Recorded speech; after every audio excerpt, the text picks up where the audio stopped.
Siang, teman-teman semua Super Class. Welcome back. It's good to see you again in this beautiful day di Super Class kedua persembahan dari ID Nation. Dan saya ucapkan selamat datang yang hari ini baru bergabung di Super Class.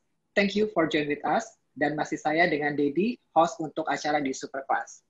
Hari ini saya masih ditemani oleh Ryan Laksamana, PPX Supervisor dari VC8, 3D Artist, dan juga founder dari Imageria Studio. Halo, Mas Ryan. Halo semuanya. Oke. Dan ada Chris Lee, konsep artis dan ilustrator dari Caravan Studio. Mas Chris? Sudah ada di sini? Oke. Sebagai moderator kita di Super Class bersama dengan Jan Urschel nanti. Sebelum ke Super Class, saya ingin ajak teman-teman semua untuk melihat satu video dari ID Nation yang merupakan penggagas sekaligus penyelenggara dari acara Super Class ini. Mari kita sama-sama tonton videonya terlebih dahulu.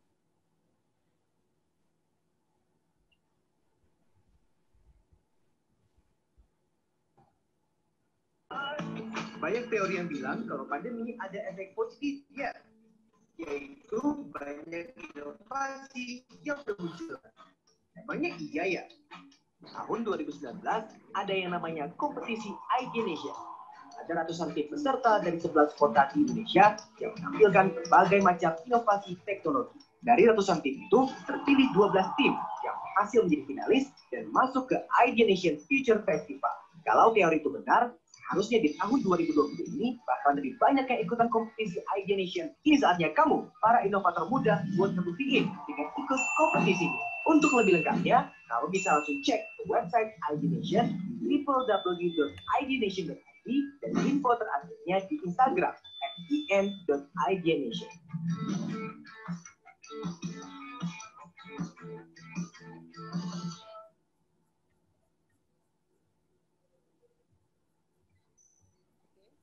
Oke. Itu dia video dari ID Nation. Itu merupakan perkenalan di mana ID Nation melakukan aktivitasnya waktu tahun 2019. Nah, di tahun 2020 ini, ID Nation selain ada kompetisi tahunan, juga hadir kompetisi nasional, yaitu Koin, dan juga Idea Challenge Series. Dan itu informasinya bisa kalian lihat di website idnation.id.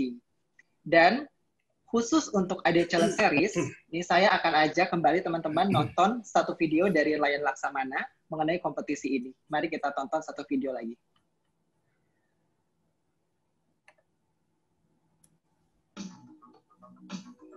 Hey Young Innovators, saya Ryan Laksamana. Saya berprofesi sebagai seorang Visual Effects Supervisor, dan saya akan berbagi informasi dan pengalaman saya mengenai Computer Graphic Imagery atau CGI. Industri kreatif digital Indonesia memiliki potensi besar di masa depan, terutama dalam menghadapi krisis yang dihadapi di dunia saat ini. Dan kita memerlukan sebuah komunitas yang baik bisa menggunakan industri ini. Sehingga tema besarnya sebetulnya adalah kolaborasi. Bagaimana kolaborasi global dan lokal akan menjadi sebuah peluang besar di masa depan di dalam industri kreatif Indonesia ini.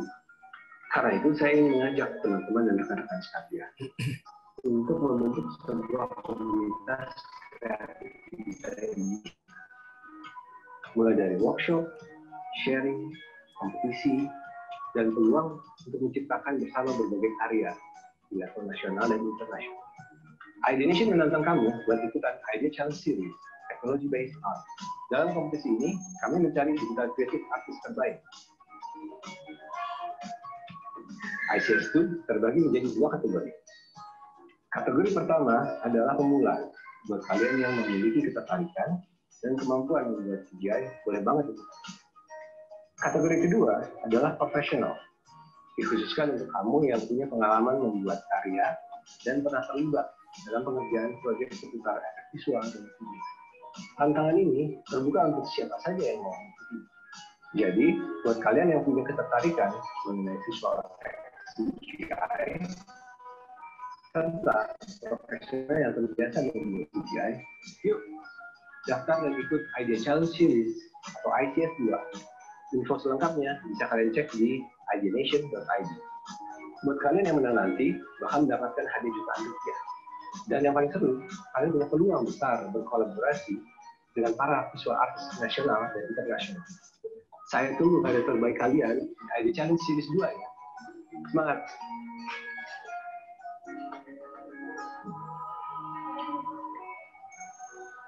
Mari gabung di Super Class Indonesia.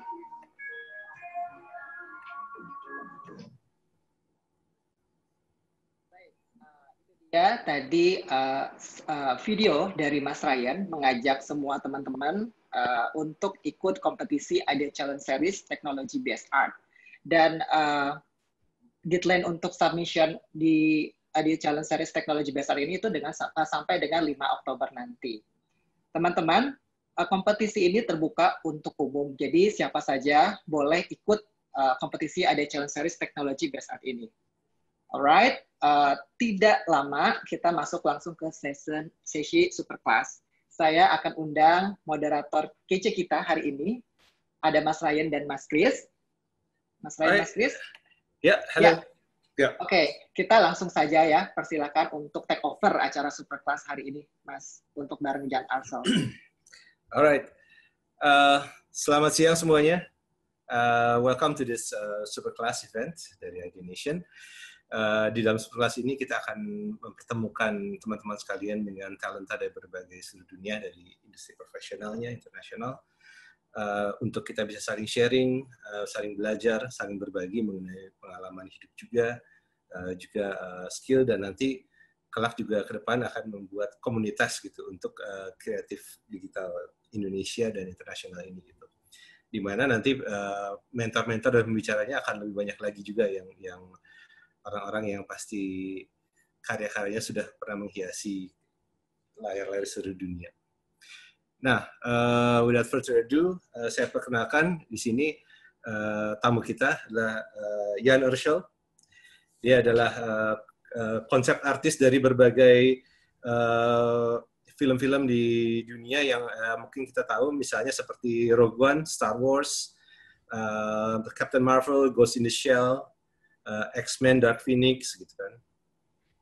Terminator Genesis, sampai game juga beliau pernah terlibat di Assassin's Creed, Borderlands, dan banyak lagi.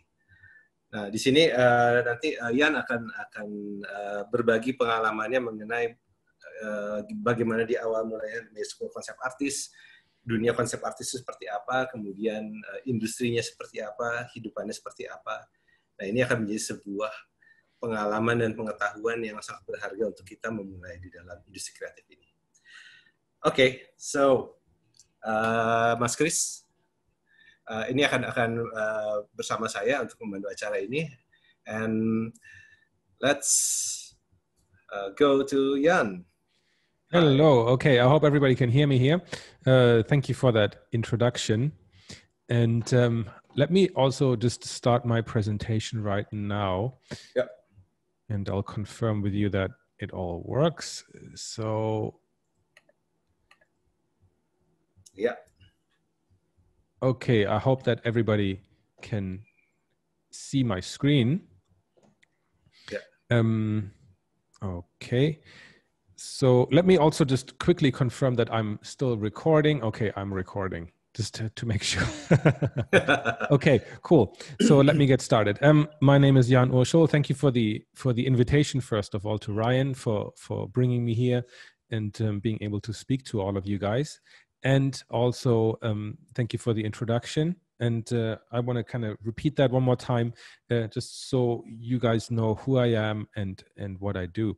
So my name is Jan Urschel. I'm born in Germany, but I'm based in Singapore now. And I'm a concept designer working in the entertainment industry. And today I kind of want to talk a little bit about what that job is, how I got to do that job in the first place, and also a few lessons that I have learned in the last couple of years of working in this industry. So let's get started. First of all, what is concept design? So for me, party conversations usually go like, so what do you do? And I say, I work as a concept designer. And they go like, concept what? What is that? And then I just make it simple for people. and just say, oh, I draw spaceships for movies. And then they either say, okay, can I have another beer? Or they say, yeah, right, whatever. And they don't believe you. So chances are that a lot of people don't know what this job is. And there might be a few of you here today also that are not quite aware that such a job even exists. So what is concept design? Concept designers work mostly in the entertainment industry. Entertainment industry means movies, games, mostly that. Commercials, maybe a bit of marketing, art, card games, these kind of things. So what do? We basically help visualize a script, a treatment, a pitch that some writer or a director has, and that they need help with visualizing. So our task is kind of to inspire a team or help to get a project funded. We're trying to communicate a vision that somebody has, and we are trying to clarify the visuals associated with that vision. So we help directors also kind of understand what will visually work in their movie, and we also help them understand what doesn't work. So we help to tell them a story. We help to tell a story, and we help to tell it visually, because a movie, a game is first and foremost a visual experience. Of course, there's also other parts like the story and the audio and everything, but first and foremost, it's a visual story. And we work in pre-production, we work in the pitch phase, we work in production, also post-production, and even in marketing. Sometimes it's only pre-production, sometimes it's also post-production, sometimes it's both, sometimes it's everything. And what people think when they see us doing our job, or when they see the end product of our job, if you go to the internet or ArtStation or other social networks, you see all the pretty pictures and you think that's all we do. But it only seems like that on the surface. Concept design really is about solving a problem. And in that sense, it's not any different than any other design discipline like architecture, graphic design, transportation design. We all try to solve a problem, and we specifically try to solve a visual problem. And we sell a solution for this problem. We sell an idea about what could be, right? Because we work predominantly in science fiction and fantasy. We are not concerned with things that exist already, but we think further and we imagine worlds or characters that don't exist, right? And we, like, informally, you can say, like, the first rule of concept design is make it look cool, right? Make it look really cool. The second rule of concept design is also make it look cool, right? We need to make worlds and characters and stuff. We need to make it look believable, right? Usable, unique, sometimes functional and interesting, and also kind of tangible. But above everything, we have to make it look really cool. So how do we do that, right? We draw and we paint, and we're pushing pixels around, and we're pulling vertices on our 3D models, and we're drawing on anything like napkins and sketchbooks and, I don't know, iPhones, iPads, your Mac, your PC, whatever, in VR with our headsets. We kind of create ideas, right? We're supposed to create ideas out of nothing, it seems. And we create kind of make-believe worlds, and you're supposed to be able to lose yourself in those. And we are supposed to be designers most of the time, but we're also supposed to be illustrators and painters, and we're also supposed to be product designers and industrial designers and architects and urban planners and engineers and, I don't know, zoologists, paleontologists. And to a certain degree, we have to be all of them at some point in time. But to kind of make our designs believable, we have to accumulate in a very short time an immense amount of knowledge to make people believe like we really know how dinosaurs lived and looked like and moved. And at the end of the day, though, we are none of these. We don't have any specialized knowledge, right? Nobody would ask us to really build a house in real life, even though we can design interesting houses in our make-believe worlds, right? And so kind of our job is almost kind of make-believe as well. And even us, we can get lost in it in some ways. And about that, I want to talk a bit about, and because I've asked myself a lot of times, so I'm supposed to have like the best job that anybody could ever imagine, right? Drawing spaceships and working in movies and games, right? It sounds so much fun. And by the end of it, though, more often than not, you're not having fun. It seems like very hard work. So you ask yourself, so how do I fit into that? What about my voice, and what about my style? What about me, my ideas, right? Because a lot of directors will say, oh, I want to hire you for your ideas, for your style. But at the end of the day, at the end of the project, the stuff that shows up on screen doesn't look anything like you designed. So I want to share a few lessons on how to deal with that and what I've experienced in this industry. So maybe, Ryan, do you want to give a brief summary of that first chapter? Oke, Chris gimana? Perlu nggak di summary? Kayaknya lumayan lancar sih. Yeah, I think it's quite clear. Yeah, I think. Yeah. So yeah, I don't think. I think there's no problem. Yes. Okay, cool. I'll go slow and I'll go try to be clear. Okay, so cool. We're talking about 5 lessons, right? So I mean, I've learned more lessons. I hope I learned more lessons, but I'll introduce you to 5 that I think that kind of have stayed with me for a while. So the first one is kind of indirectly related to age, and I want to share a short story about how I ended up doing this job. So I would say of myself that I wasn't born like talented. I wasn't born with like a pen in my hand and I could draw since I was 1 year old. Nothing like that. I wasn't really talented, honestly, in anything. I was very, very mediocre at everything. I never excelled in anything. I wasn't the best soccer player. I wasn't the best kid in class. I wasn't too terrible either, right? It's kind of like the ultimate curse. So you're like the average Joe. You're like the middle of the road all the time. And so I didn't draw much as a kid, not more than anybody else. I didn't study much either. So I had like always D, right? Always a D, like barely make the grade, barely go to the next class. And honestly, outside of school, I didn't do much either, right? I was bored all the time. I had no interests. I had no hobbies whatsoever. But so what I usually did, right? I didn't have many friends either. So let's say I was 12 years old. It's like a sunny day outside. And my parents asked me, oh, do you want to go swimming to the lake, right? Do you want to go out? It's such beautiful weather. Let's all go out and have some fun.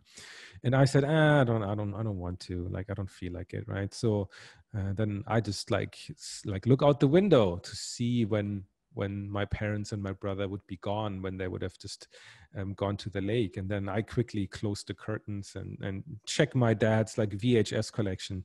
I hope people still know what VHS tapes are, right? So there was that thing before DVDs, if you even know what DVDs are, right? So my dad had some stuff, and I mean, if you go through it, very clear, right? Aliens, Terminator, Blade Runner, all this kind of stuff. And of course, this whole thing of me staying at home and watching these movies, right? This happened more than once. And I also got caught quite a couple of times watching movies. Like, I mean, as a 10-year-old or 12-year-old, you're not supposed to watch Terminator, right? I mean, I know that times have changed, but back then it was a bit more strict. And so what did I do? I watched movies. I started playing video games when the PC was finally strong enough. I had a Game Boy and a NES and God knows whatever people don't even know about anymore today. I read science fiction books and fantasy books. And I mean, I was not really considering what I should do with my life, honestly. I was just kind of living into the day. But then suddenly I had to do something after high school, right? So I enrolled in university. I have bad grades. So I cannot just pick and choose to do whatever I want to, right? I cannot become a doctor. I can't become a lawyer because you have to have very good grades and it's very competitive. So I kind of had to take whatever. They would just let anybody in because they didn't have enough students to begin with. So what should I do, right? And back then in the late 90s, anime and manga was very, very, very big in Germany. It is the first wave, right? And I got swept up in that. So I was like, hey, I should study Japanese because why not? So I did that. I also, at the same time, I was very interested in the internet. So my dad was one of the first to get the internet connection at home with like a 400 modem. And again, I'm talking about old stuff here that maybe Ryan knows, right? But other people might like scratch their heads. What is all this stuff, right? Please go on Wikipedia and look it up. Yeah. So I was very interested in that. And I also got a copy of Photoshop. I don't know what it was. Photoshop 3, Photoshop 4. I have no idea. So I kind of taught myself using Photoshop to make myself websites with nothing on it, completely useless. Just like, hi, my name is Jan. This is my website. I like movies. Finish. That's what we did back then. GeoCities and whatever, right? Microsoft front page. So I actually managed to get a job designing websites for a really small agency in Germany. And I earned money on the side while I was studying. So I thought, hey, that's better than working at a restaurant, right? At least I'll learn something. But honestly, I still had no idea if that was something I wanted to do for the rest of my life. Couple of years pass again, and I have a master's degree in Japanese. Yay. I still earn money as a website designer, as a web designer on the side. Yay. And I was going on to 28, and I had no idea. I was very clueless, and I also was very unhappy about where I was. So I had a job. I was actually already in Singapore at that time, and I had a job, and my boss tells me, so you don't really want to work here, do you? Referring to the company I was working at. And I say no to him, like straight in the face. But to myself, I say like, what are you doing? Why are you telling your boss you don't want to work here, right? So he, of course, says like, because he asked the question in the first place, like, I noticed you don't want to work here. So what do you really want to do? So I just said like, I want to work on Star Wars, right? Because me, big movie fan. And that was just purely my subconscious talking, right? And he asked, so how do you get there? How do you work on Star Wars? And I'm like, I have no idea, right? But then I actually went on the internet and researched actually for the first time in my life to think like, okay, like, actually, I never researched it. How do I get in? How do I make this work, right? Because I had that, I was a designer already. I was creating stuff, right? But I never thought I had the talent to actually draw and do anything outside of that very narrow focus of web design. So I knew it was time to change. So I went to school again. The first time in my life, I go to a design school at 28, 29. Everybody thought I was stupid, naturally. So what do? I draw and I paint, and 18 hours a day, 20 hours a day, 7 days a week for 1 year. The course I took was 1 year long. And I didn't sleep at all. And well, almost like I didn't sleep at home in bed. I slept in class while the teacher was drawing on the wall. And I was really tired and I was really discouraged because I failed my assignments all the time. It was never good. I never got good grades in the beginning, which changed over time though, because at least I had a goal now. I knew what I wanted to do, at least for the immediate future. A very clear goal, right? And also I put all my savings into the tuition, which was very expensive. So it was this or it was nothing. I was going to be bankrupt. So eventually I got better in school and I succeeded. At least I thought I was a success, right? Because I got a job out of school. But honestly, graduation day is just a start for your journey. It's you have to see it as day zero, right? Everybody talks about 10,000 hours. That's what it takes to become good at something. That's when you have mastered a skill, but nobody tells you about the 10,001st hour, because that's the hour when your professional journey starts. So I continue drawing, I continue painting now, like 16, 15 hours a day now, because there's other things in life. And I do that for 10 years and still counting. So, but hey, right? I got to work on a Star Wars movie. Fantastic, right? So about 4 years after I told my boss that I'm going to do it, I actually did it. I never told him. I don't think he cares too much. So, but the big question for myself is, of course, always, what is next, right? So what am I trying to say here, right? Don't let age stop you. Don't think because you have never drawn until age 20, or maybe you're 30 in a different job, but you want to make the jump because you have a lot of passion for it. Don't let that stop you, right? Don't let other people tell you that you can't do it, especially people who are not doing this job. So don't be afraid to change your career, even if it means it's a radical change, right? Don't say that you're not good enough. Don't say that you have no talent, right? But don't be afraid to also follow your heart, right? Because you need to work hard. And I know everybody says you have to work hard. Others work hard as well. So you have to work harder, right? You have to work smarter as well. And don't regret necessarily the journey you have taken so far, right? I mean, I have taken quite a strange path into this job, but I would say don't regret what you have experienced so far, but rather embrace it, because where you're coming from is uniquely you, and that's what counts everything in design and art. So you have to embrace that passion you have in you, because passion is something you really need. You need it very much, because passion will carry you through all the hard times. And honestly, you will have a lot of tough times, because this job is a job after all. It's something you do for money, and it's a tough job a lot of times. So passion needs to be kind of your fuel in your tank, because the journey that you're about to take is going to be very long and has a lot of obstacles in its way. Because one of the main things that maybe a lot of people don't think about is that it's if working in movies is your dream, well, there are very high chances that it's also somebody else's dream, and they will compete with you for whatever positions are out there. So let's say you finally work your dream job, you work in movies, right? And at the same time, it doesn't feel like a dream at all. It feels very real, because suddenly you have deadlines, you have feedback, you have art directors breathing down your neck, people telling you that this is not good and you have to redo the same thing all over again. And suddenly you have to earn money with it, right? So that's the catch really in all of this, right?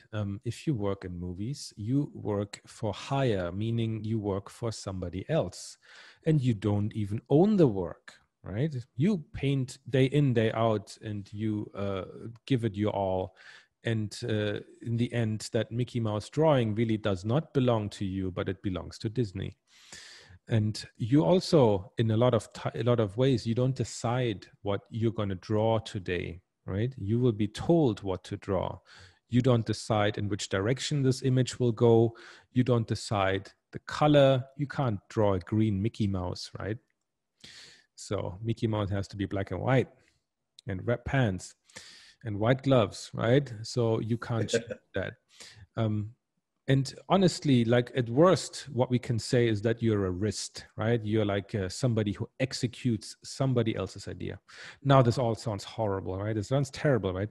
But of course, it's not like that, right? It's something you have to keep in mind, though, right? Despite everything, we love our job, and we want to put everything we have into it, our soul, our whatever you want to call it. And you put a part of yourself in every image you create. A little bit of you is in every image, in every character design, in everything. And then you get the feedback and say, this is not good. It's terrible. And you're like, oh my gosh, this is my favorite piece of artwork I did this year. And they tell you, nah, can you like change this, and you can change that, and move this over there, make this smaller, and can you make this green? And can you please add more lens flares, like the really shiny ones? And you're just shaking your head to yourself, and you're like, oh my goodness, this guy has no idea about art. If I would make the new Avengers movie, I would change everything. But of course you can't do that. So you don't feel good, right? You come to work, you don't feel good. You start to kind of resent the work you do. You start to resent your art director, and you start to kind of resent your own work and yourself for like, why am I doing this? And everybody just tells you like, you shouldn't take it personal, and it's okay. It's just a job. Don't sweat it. Be objective about your work. But it's honestly very hard to do that because is it just work? I mean, if you get into this job because of your passion, if you make a hobby of, I don't know, maybe your hobby is drawing comics. If you make that into your professional work that you do for money, it changes fundamentally. So you ask yourself, so what about me? What about my voice, my expression? What about my creativity, right? Where's that? But honestly, you have to remember that you work for money. You want to get paid. You work in a commercial industry. You work in probably the most commercial industry in the world. And it's a job, right? And it's honestly not special. I do not want to elevate this job above anything else. There are like 2,000 people who work on a movie, and every single one of them is doing a very, very important job. And without that person, the movie would not get made. And in that sense, you are also not irreplaceable, right? You are not the director, right? Even directors today are not irreplaceable, right? Except for a select few. So don't think that your job is more important than the one of maybe the stunt guy, the caterer, or the composer, or whatever. They're all very important. So it means that it's, like I said, not an essential job. It's like even measured, not even within the industry, but in general, right? Is our job an essential job? Are we curing COVID? No, we're not doing that, right? It's a job, right? It's a fun job. People like to play games. People like to watch Netflix, right? So it's a fun job. We help people have fun. And we're also having sometimes fun ourselves doing that stuff. And honestly, you want to be good at it, right? You need to work hard. If you want to take it easy, 9 to 5 kind of thing, then you can also do that. There's nothing wrong with either way of living and working. Right. But the thing is, if you don't work hard and if you want to take it easy and kind of chill, then you can also not complain if Mickey Mouse like is not knocking on your door and asking to work for Disney. That's not going to happen either. With all of this, right, you have to put in a lot of hours. You have to work very hard. You put your passion into it and they tell you it's crap. So what do you do, right? How do you survive? How do you keep energized doing this work and enjoying it, right? So because once you work too much only under other people's direction, you burn out. You start hating your work, and it is not good. It is not something that should ever happen to anyone, and I wish it doesn't happen to anyone. I've been through it myself several times because I just didn't pay attention. I only did client work like 16 hours a day, and I completely neglected my own creativity. So what you have to learn is to listen to yourself, right? There are many warning signs that you are close to burning out. So listen very carefully and listen all the time. And I don't want to make it sound like it's all terrible and like it's a dreadful experience, right? But you really need to be very aware of that. You can't only create for others. You also need to create for yourself. And you need to really embrace that and really focus on yourself. Don't do artwork for yourself that is exactly the same that you would do for the client, right? Really dig very deep into your own passion, into your own experience to express what you really want to do. And kind of learn also to be your own boss. I know a lot of people who can do great work for clients, but they cannot come up with any topics for themselves, right? So enjoy that, be free, and at least sometimes, right? The most important thing is the balance between client work and personal time. And at the end of the day, right, we have to remember we are designers, we solve problems, we offer solutions, right? We help others make things. In a way, you can see your work actually as a blueprint, right, for what needs to be built, because we don't actually develop the final asset, be it something they actually physically build or if it's just 3D in the end. We just sell the idea of it.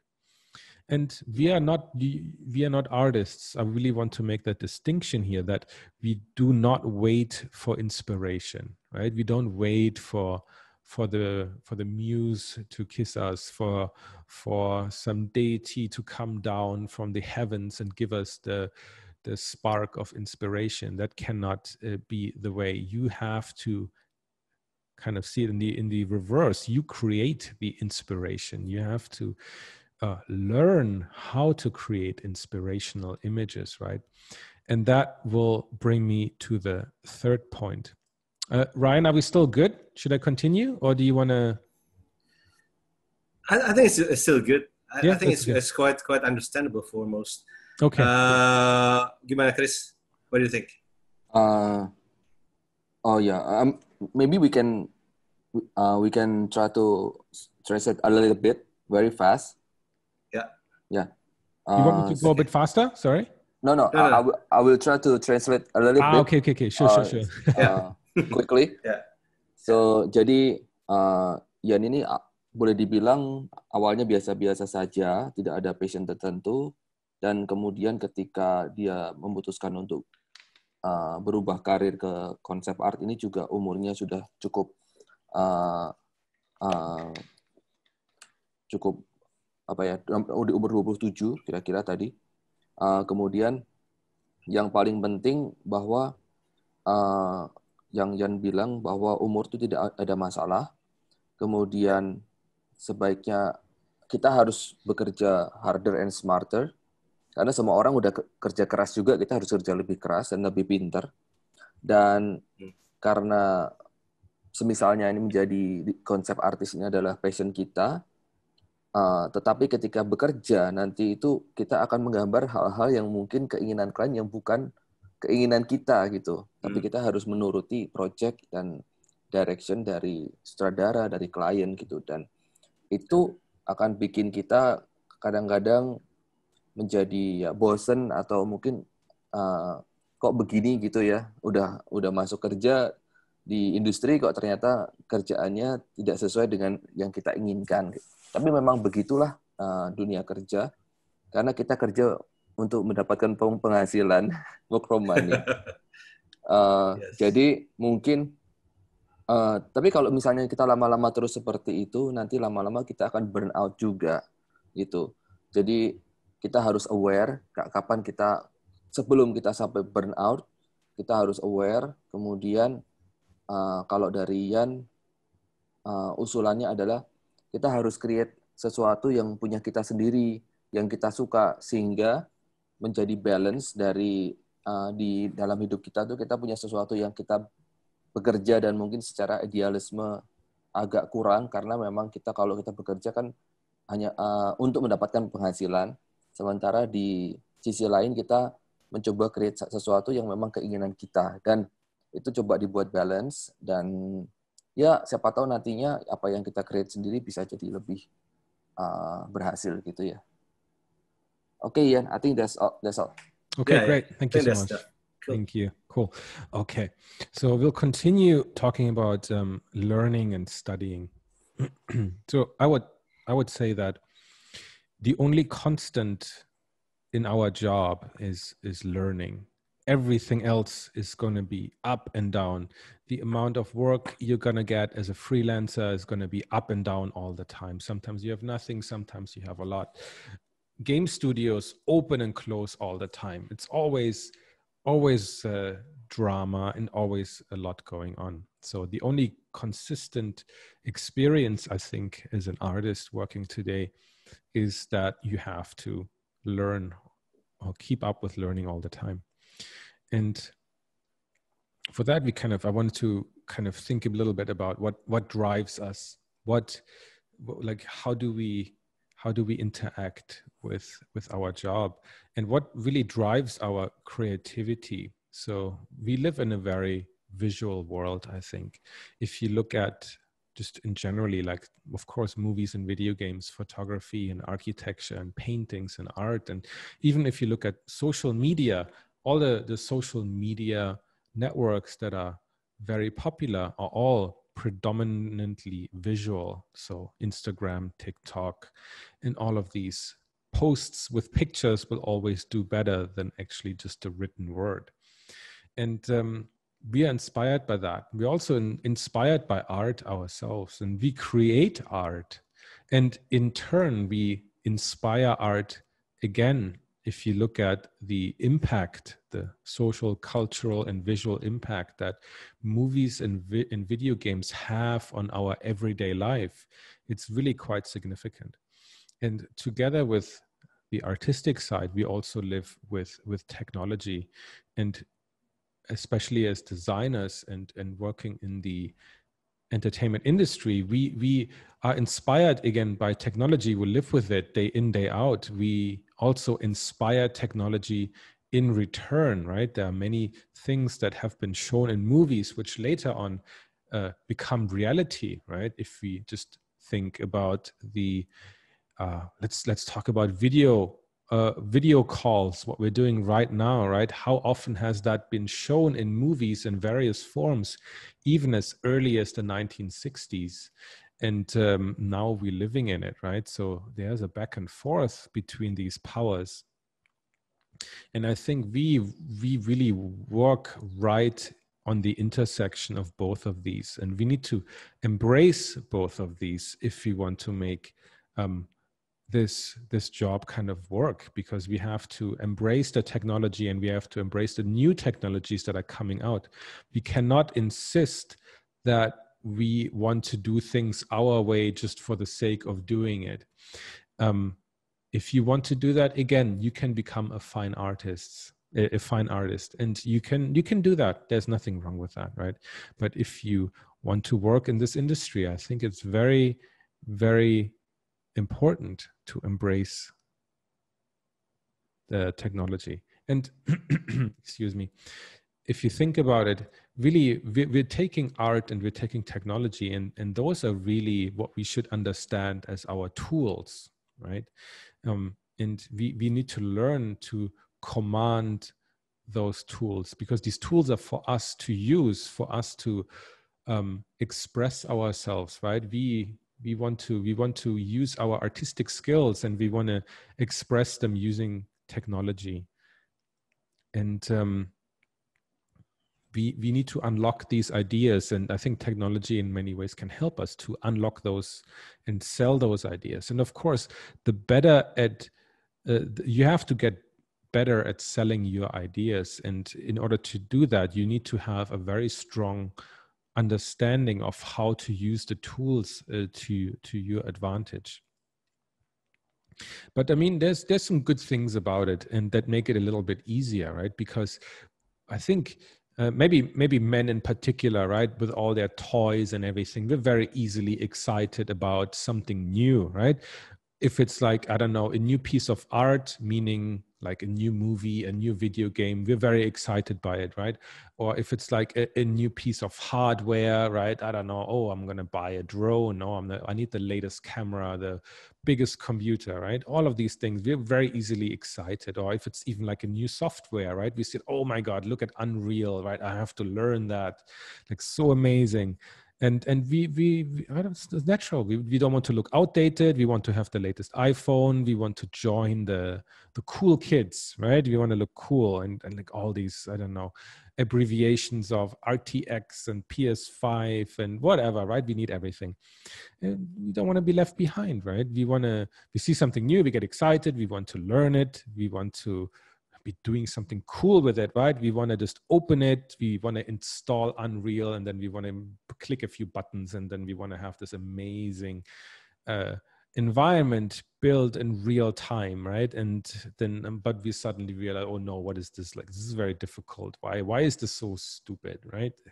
Like, I have to learn another set of like keyboard shortcuts, and well, then we realize it takes a lot of dedication and persistence to learn this kind of stuff. And oh, look at the time, it's already time for dinner, and then I have to watch some Netflix, and then our brain just tells us like, okay, it's okay, just watch some more episodes on Netflix, and then you can start tomorrow, right? It's nice and comfy on the couch, and you can still, you know Photoshop is okay, right?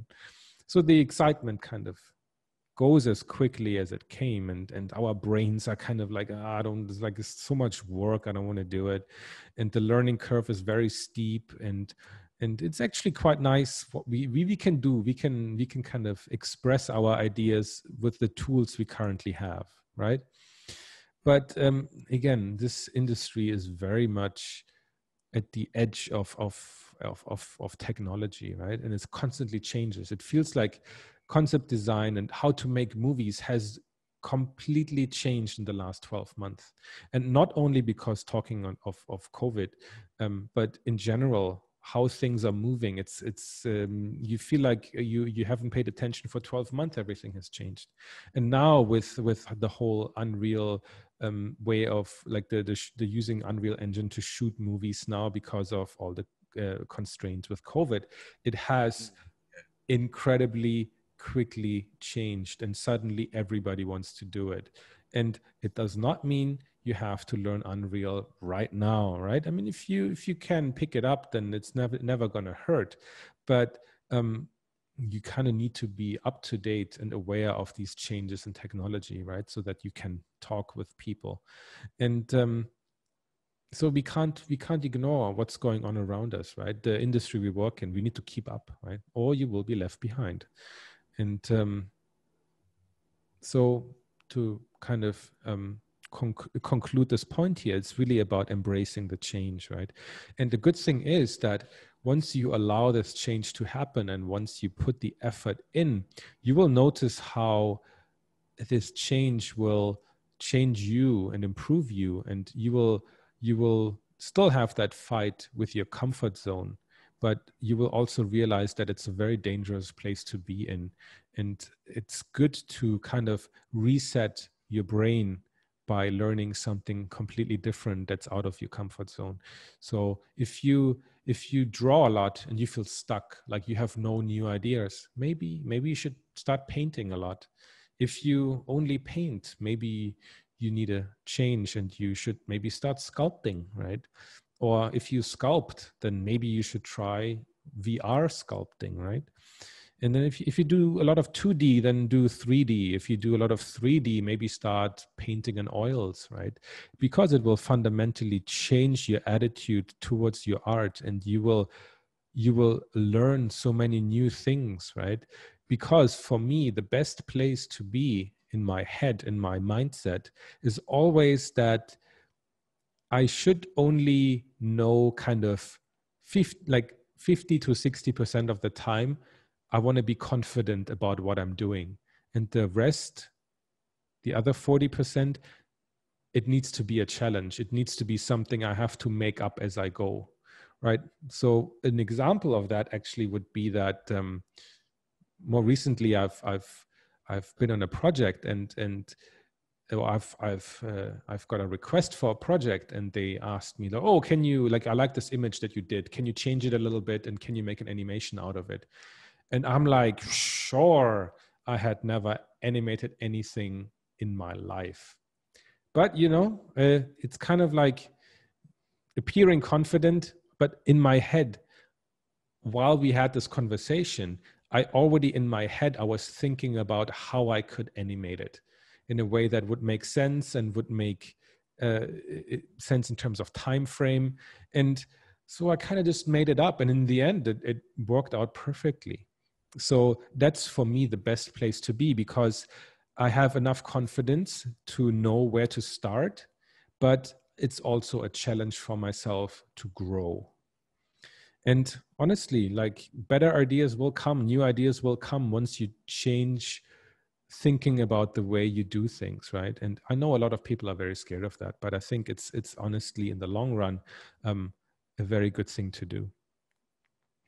So with that, I want to kind of move on from the talk about improving your software, improving your skills, to kind of improving yourself. And sorry, Chris, do you want to do another break, or do you want me to continue? Sure. I think, okay, I will translate a little bit very fast. So basically, dalam pekerjaan freelance itu pasti selalu ada up and down.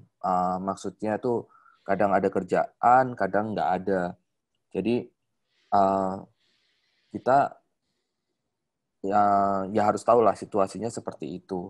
Kemudian dengan perkembangan teknologi yang berubah cepat sekali di industri yang kita jalanin sekarang ini, kita harus selalu keep up dengan software teknologi terbaru. Jadi jangan sampai ketinggalan gitu.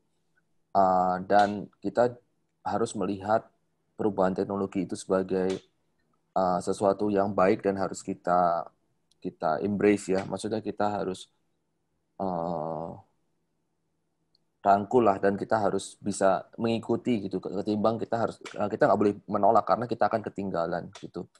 Dan dari setiap project yang dijalanin oleh Jan, biasanya ada berapa persen yang dia sudah ngerti dan berapa persen lagi sebenarnya dia belum ngerti. Jadi itu akan challenge, dan along the way dia akan mencoba memecahkan masalah itu di setiap pekerjaan-pekerjaannya dia. Gitu. Gitu, Ryan.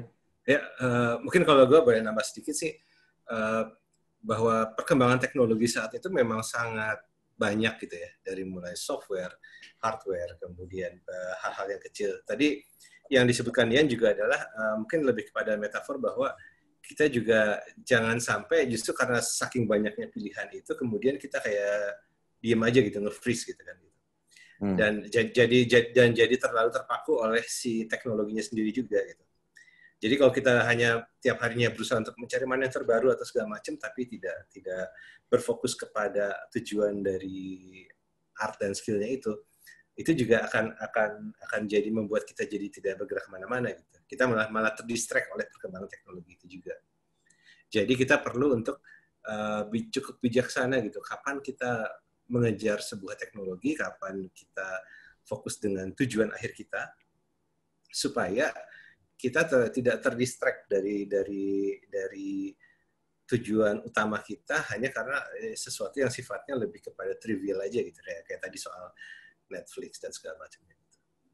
Jadi intinya adalah bagaimana kita menyikapi perubahan teknologi itu dengan baik, dan kita harus tahu mana yang terbaru lah gitu. Secara tren kita tahu, tapi kita juga harus wise dalam mengambil decision mana yang kita adaptasi ke dalam kerjaan kita. Jadi tidak melulu hanya tersilau oleh permukaannya saja istilahnya. Ya. Okay. Alright, cool. Yeah. Okay. Continue, John. Then I'll continue. So let's talk about ourselves, our character, our personality. It's good to work on yourself, right? Everybody tells you, only the portfolio matters, only your skills matter, right? But I would argue that you matter just as much, or maybe more, right? So from my personal experience, I always thought that, I mean, I'm okay, I'm nice, right? I get along with people. And, but I guess I did really not do that. I wasn't apparently particularly nice, and I didn't look very friendly. That's what people told me. And I don't think I still don't, right? On the first meeting, people would probably not talk to me because I look like I don't want to talk to you. And I had some friends and family who told me about it, and that maybe I should work on that. And I had time to think about it and thought about how to improve it. And I'm still working on becoming a nicer person and becoming a more approachable person, because it went so far as to, for example, my producer in Lucasfilm telling me that she always thought I was an asshole because I looked so unfriendly and I didn't want to talk to anybody. But for me, I thought I'm like sitting at my desk and just like keeping to myself and doing my work. I thought that was enough, but it's really not. I mean, I don't want you to understand this the wrong way. You don't need to change who you are, right? And you don't need to, if you're quite introverted and a private person, I'm not asking you to become the class president or employee of the month or a party animal or whatever. You don't have to, right? But you should think, you should really reflect on how are you perceived by others. And if you're not sure what kind of opinion others have of you, then maybe you should ask some close friends or your partner or your family, right? And then you can kind of start working on maybe thinking about what are my positive traits? What do people like about me, right? Maybe there's a way to do that more, maybe amplify those signals. And also likewise, what is your negative side, right? And is there a way on how I can improve that side of myself on a very basic level, right? The reason is because the industry we work in is very, very small. Even on a global scale, it's very small. And if you just talk about a single country like Indonesia, it's even smaller, right? Everybody knows each other, right? Everybody. The word gets around very fast. And now that you have social media, information travels at an instant. So let's say you're very hard to work with. It's very tedious to work with you because your personality doesn't go along well with others. Also, if you kind of screw up on a job and the way you handle that, if you are somebody who always like talks behind people's backs, right? If you don't seem to be respectful of other and how others want to live their lives, right? And also if you're not punctual, if you don't hand work in on time, if you don't work well in a team, then if you can't take directions, right? If you get feedback from your art director and you take it very personal and you get angry at your boss and these kind of things, they will all this information will travel very quickly to the entire industry. And of course, this also counts for others, right? It's not only the artists, but it's the same with the art directors, right? If an art director is known to not treat their artists well, or is difficult to work with the director, right? Or wants to kind of do his own thing, then this information also travels around very fast. So, I mean, everything is important, right? Everybody says portfolio, you need to do timing and is important. Luck is important. You need to be prepared all the time to take advantage of jobs and opportunities, right? But above all, I think networking and maintaining relationships is very important. Networking does not mean you have to go around with a champagne glass at a party and talk to everybody, do small talk, right? That's not networking. But to maintain relationships and to kind of go out of your way sometimes to events or whatever, to find people to talk to and connect with is very, very important, right? Because honestly, what you have to realize is that the dream jobs the good jobs, right? You will never see a job offer on the internet. It just doesn't happen. If you work for Marvel or whatever, chances, like in 99.999% of the cases, they go through personal contacts, through people they have worked with, through people that are known to be good at what they do and are good team players and are nice to work with. All these kind of things, you will never ever hear about them from anywhere else. It's always through personal relationships.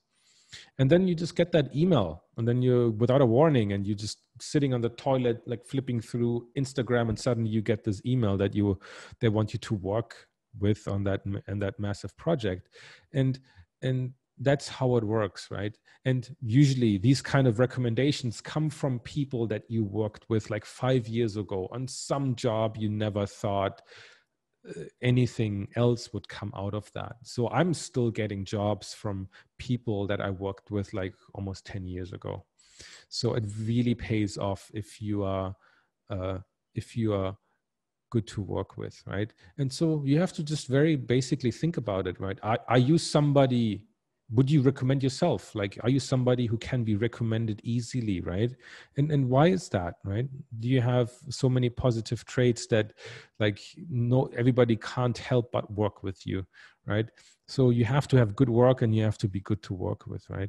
And just make it easy for other people to recommend you, and then you'll be fine. I mean, you have to just be nice, right? Be good and be fair, be respectful, and be open and honest, right? And be humble and just a pleasure to work with, and then good things will happen. I mean, of course, you still have to have a good portfolio, right? That goes without saying. And as a last point to conclude this, I want to talk a bit about the competitiveness in the industry. But just, do you want to do another summary, or do you want me to finish first? I think, I think I can do a bit of summary on that. Okay, cool. Because it's quite an important point there. Yeah. Jadi teman-teman semua, bahwa menurut Jan sendiri juga tidak hanya soal skill saja sebetulnya, tidak hanya soal portfolio juga, tapi juga karakter kita perlu diperbaiki, perlu diimprove juga. Karena di dalam sebuah project atau pekerjaan segala macam, semuanya based on dari hubungan personal.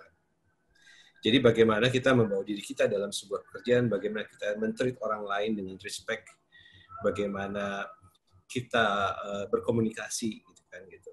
Bagaimana kita men-treat orang lain dalam kondisi apapun yang senang maupun susah. Itu yang akan membuat kita dipersepsikan oleh orang-orang itu sekitar kita, apakah kita sebuah artis yang baik. Jadi artis yang baik itu nggak cuma soal dari output karyanya saja gitu, tapi juga dari dia sebagai human being. Itu bagaimana mereka memperlakukan orang lain. Nah itu pengkarakteran ini sangat penting. Kenapa? Karena kadang-kadang kita sering lupa bahwa begitu kita sudah punya certain portfolio atau level atau apa gitu, kita menjadi sombong. Kita menjadi lupa diri bahwa kita juga pernah berada di bawah gitu.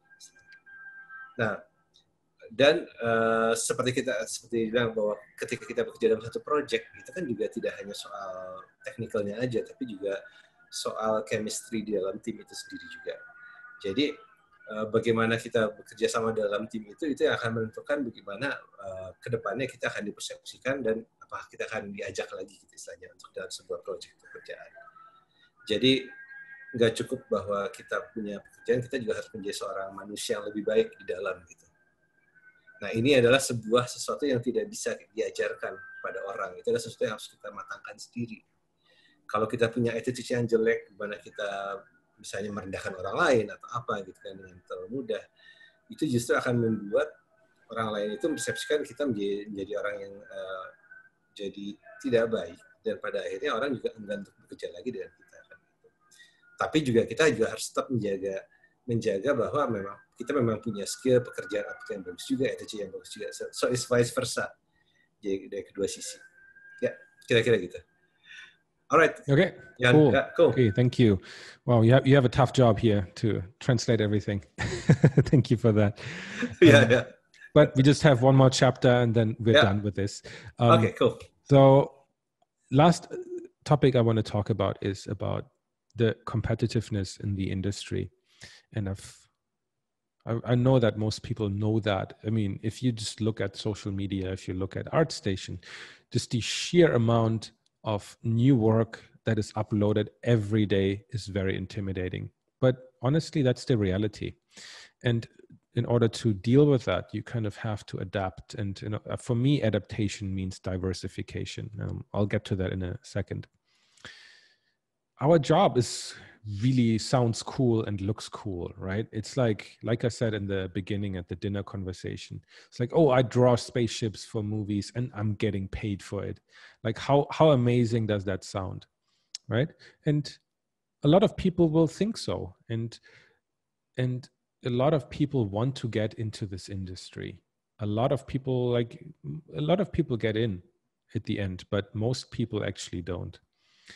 And just because it is so competitive, right? The barrier to entry is lower than ever with more powerful software and hardware available to everyone.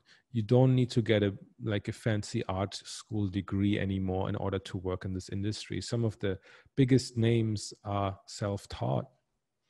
But this industry is small and more people want to get in. And while there are also a few more projects that are being made these days, especially with all the streaming giants like Netflix and Disney Plus and HBO, Hulu, or whatever. But in the end, it's still not that many after all. So that means there's more competitiveness than ever. And you need to be competitive as well. So you have to really ask yourself, do you want to just barely survive, or do you actually want to do well and thrive?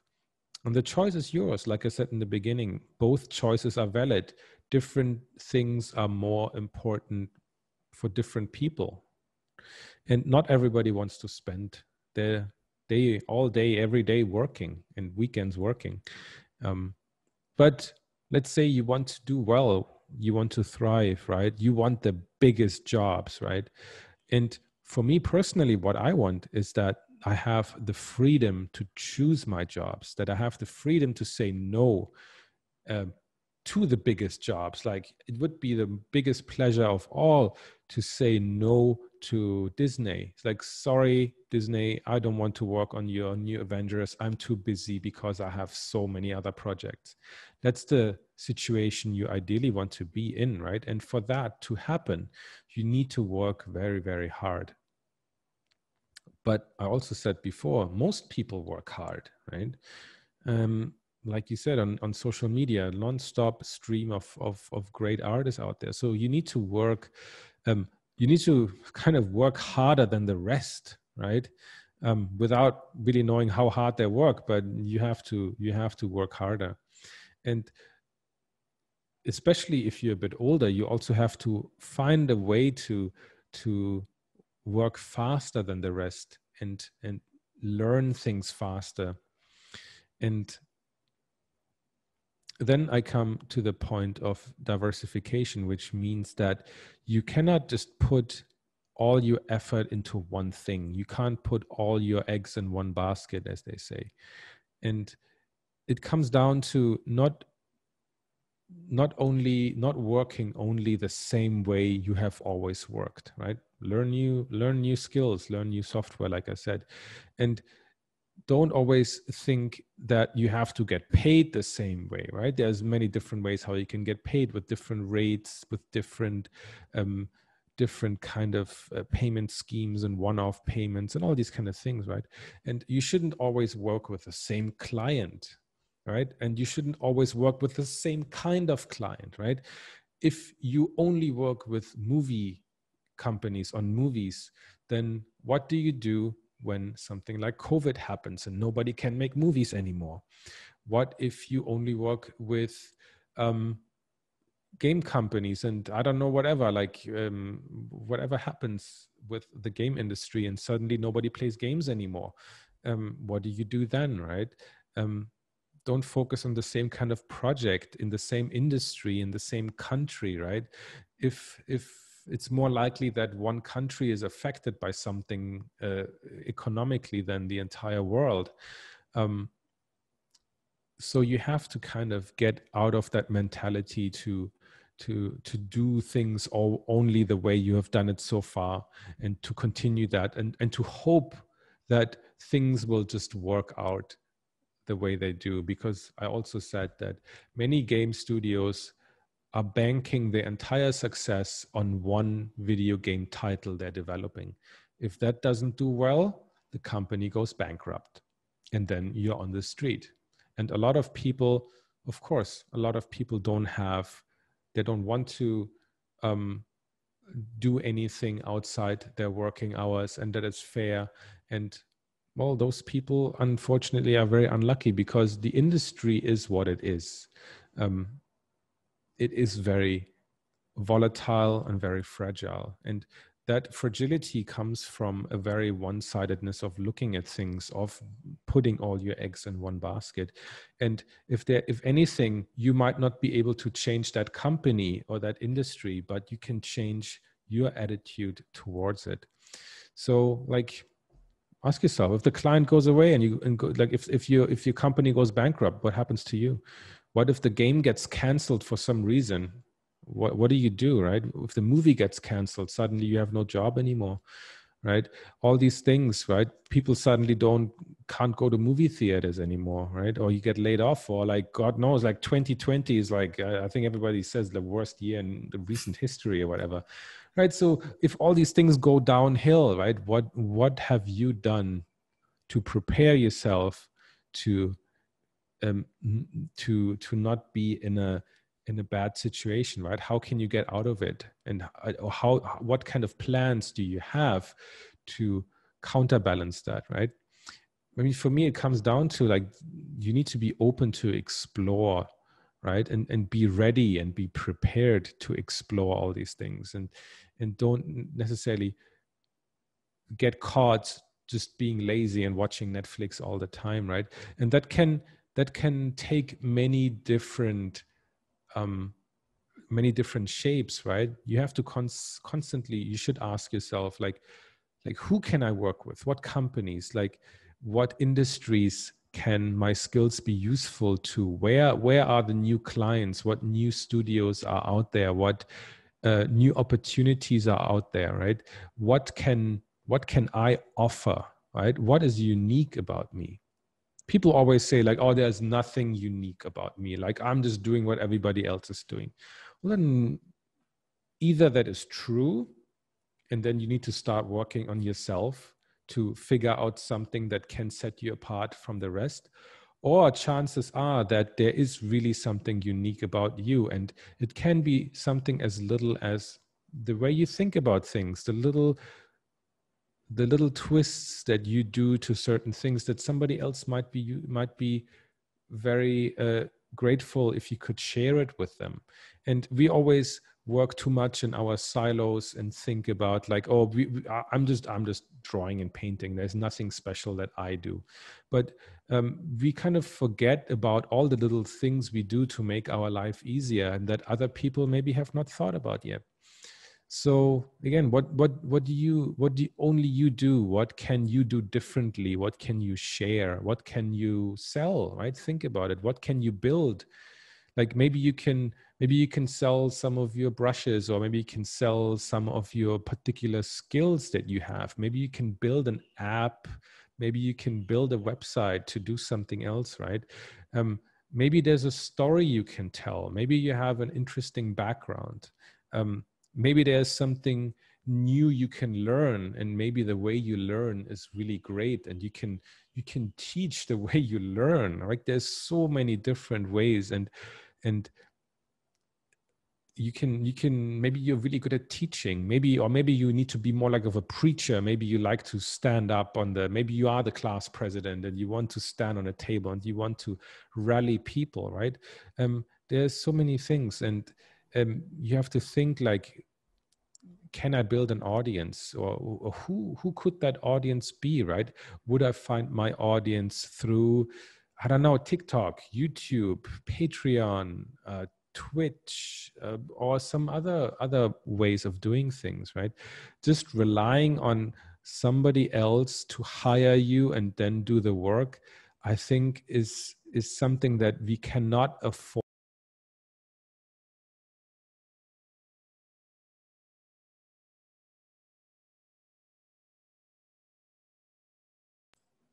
Hello, can you hear me again? Yes, We can hear you. Yeah. Okay, I think for a second there was, I got muted or something. Okay, sorry about a last second interruption here. But anyway, I just wanted to wrap up with saying, like, think about a potential audience that you could bring something new to, right? And well, today you were my audience, and I'm very, very thankful for this opportunity. If you want to catch up with me or reach out to me, you can find some of my work that I've shared here in the background, and I have more, or you can also check my tutorials and courses that I offer on my website. I'm active on social media, so you can reach out through Instagram, Twitter, and Facebook.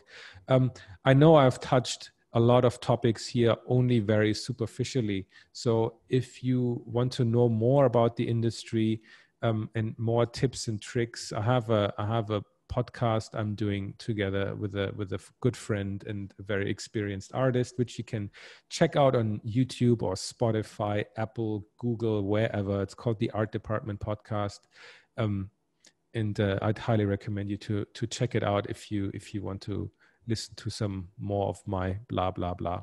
So anyways, thank you again, and I think we're gonna go into some Q&A now, where we can talk about some more specific things. So let me just stop the screen share for now. And yeah, you're the moderator, right? I'll give it over to you. Thank you. All right. Okay. So we're gonna get some bit of a question, just a quick one before we go to Chris, and then after that we're going to continue a bit with Chris' presentation a bit. After that we're going to have like a whole big, huge ass Q&A. Yeah. All right. So I think let me see. Sorry, quick one, Ryan. Do you still want me to continue to record? No, it's all right. I think you can stop it there. Okay, great. And then we're gonna record Chris from Chris' side, of course. Okay, cool, awesome. Yeah. All right. So I think most of the question is some of it already answered, but there's one from Reski Amelia. Hi, I want to ask, what kind of portfolio do you need to be shown to the game industry for newcomers? You know, like mixed theme paintings or various stuff or whatever, you know? It's such a broad topic. And actually, like I'm really sorry for the advertising here, but it's a topic that I just discussed with my friend on the podcast. So you'll still be able to get some more information there, because that's like over an hour-long discussion. But I mean, honestly, there is no one-size-fits-all portfolio. It does not exist, because it really depends on the company you want to get into and the kind of job you want to do, right? Is it a game studio? Where's that game studio? What kind of stuff does that game studio do? Is it for a VFX company? Is it you want to work on film? Is it a mobile game? Is it a AAA game? Right? All these things have very, very different requirements. So there's not like a checklist of things that you can just like, okay, I have this, and then, oh, I should get hired now, right? I mean, like I said, portfolio is only part of it, but focusing on the portfolio itself, it needs to kind of communicate your skills above all, right? So let's say you want to work in film or in a AAA game studio, right? The skill has to be there that you are able to produce work that is useful to the production, so that if you work on on a science fiction game, that you are able to demonstrate that you can execute work that has to do with science fiction. Like all the dragons and anime girls that you can draw are not going to help you get a job at a company that makes like big sci-fi properties, right? But it's the demonstration of skill above all. If you're like a junior, then I think the focus should be above all to demonstrate how do I say, like the design in itself is not like making incredibly unique and like awesome designs is something that can be often detrimental, in a way that what I mean to say is that it might be better if you have a strong portfolio that shows your skills in terms of like showing paintings that draw more from history and from real world items, and where you can show your skill that you are able to compose and frame a good piece of art that can be usable. The big mistake a lot of juniors make is that they do a lot. They try to do everything at once. They want to make beautiful paintings that are photoreal and have a bit of brushwork showing, and then they want to add awesome designs into it. But honestly, to do all of that equally well is such a tough undertaking that if you try to do everything at the same time, the most likely thing to suffer is that you're just going to have really weird and awkward designs. Because honestly, designing completely made up things like spaceships or aliens or that kind of stuff is the most difficult task. And as a junior, chances are you're not going to get these kind of tasks. They will not trust you with that. They will trust that only to the senior guys. That's just how it is, right? And so it makes more sense that you put your design a bit on the back burner, and because that takes years and decades to develop a good design sense. But what you can work on in the meantime is that technical skill set that you can, like I said, learn from history, make cool castles and temples and these kind of stuff, and learn how to frame them and compose them beautifully in a way that it's useful to the project that you want to get into. Let's say it's a movie, right? Then it needs to be photoreal. It needs to be nicely done. It needs to look like the frame of a movie. And that gives you higher chances of getting hired as a junior in one of those companies. Now, let's take the opposite, right? If you want to work in visual development, in animated movies, if you want to go to Pixar, then, or like DreamWorks, then it's style and your voice above everything else. They can still train you on the technical side, but they want to see like you, particularly what is unique about you. So you see that both would be for junior positions, but they basically have the complete opposite in terms of requirements. So it's like, I can't say that they do this and then you're going to get hired. It's impossible. It needs to be very targeted. And if you do not know, like, let's say you have a company you want to get into, even if it's just like a pipe dream, even if it's just like something so far out and it's going to take you years to get there, it's still worth taking it as a goal to work towards. Then if you don't know what the people that work there do, then you need to find out who those people are. And most people have an online profile these days, and you can find them and reach out to them. And if not, then it just takes a bit more digging to find out who worked on what project and what kind of work did they do, and is my work suitable? Is it as good as theirs? Or like, you need to do your due diligence, your research in order to get there. Sorry, yeah, I'm going to cut it off here. No, it's good. I think it covers a few questions for your answer. And then listen to the podcast, okay? There's a lot more of that in there. Listen to the podcast, okay? It's free, right. Okay. Yeah. And okay, let me see. Try to get into the. Okay. Oh, this is a good one. So, how do you deal with the burnouts that you're saying? You know, like the burns out, the signs and everything, and then how you manage yourself, how to get out those artist block or designer's block or whatever it is. I'm saying it again. Listen to my podcast. We have a whole episode on that. But anyway, I'll talk about this. I mean, we did those episodes because these kind of questions come all the time. Yeah. I mean, how I dealt with it was very bad because I only realized way later that this was happening to me, and so I crashed and burned, and it took some time to get out of it again. After really being unable to work for an extended period of time. I mean, now like getting out of a burnout has a lot of personal,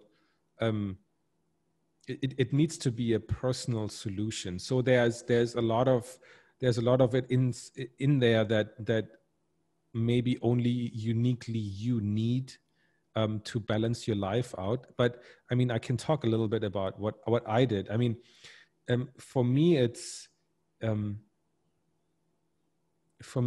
that I need to I almost have to have like a daily balance to get out of it. Some people need it like on a weekly or a monthly basis, right? Like some people can go 2 months on a client project and then can stop for a week or two to rebalance themselves. But for me, what works is a daily balance, sometimes weekly, that I have a certain amount of things I need to achieve in a day to make myself feel like I'm okay with myself, with my life. Like I need to have like time with the family. I need to have a workout. I need to have time for personal work and all these things that within my 16-hour day or whatever, how long it is, that I can check most of these check marks and say like, okay, I have achieved enough today that I'm saying like, I'm happy. I made some money. I spent some time with the people I love. I did something for my health, these kind of things, right? Okay. And Sure. I mean, for some people that I mean, sometimes, I mean, what dragged me down in the beginning was that I kind of was really strict on myself. And if I didn't hit that every day, I was like, okay, like I'm a horrible human being. I'm a failure of humanity or whatever. But it really depends on, it really comes down to realizing that you can't do that every single day. And there's no point in beating yourself up over not achieving that. And be forgiving with yourself and reset yourself overnight and say like, tomorrow is a new day and you can do this, right? And then you try again. And then over the course of a month or 3 months or half a year, then you can kind of look back and say like, okay, this is working, this is not working. Maybe you as a person have changed a bit. Maybe it's time to adjust your expectation, what a balanced lifestyle means, right? So it changes, right? And it's a daily struggle, and you have to embrace that struggle because the ultimate goal is still an improvement of your life as an artist, right? Okay, cool. Yeah. All right. Okay, so I think we're going to continue with Chris' presentation first. Yeah. So we can, all right, Chris. Okay. Thank you, Ryan. I will try to fly through this presentation. Yeah. So, okay, right. Okay, can you see? Yeah, we can see it. Kind of like half. All right. Yeah. Okay. Right. Okay. Okay. So basically, I want to share a little bit about what Caravan did on the movie projects locally and globally, and focusing more on what we did on the pre-production stage and also the post-production stage. What are the difference? Is it the process and what we did? So let's just start it.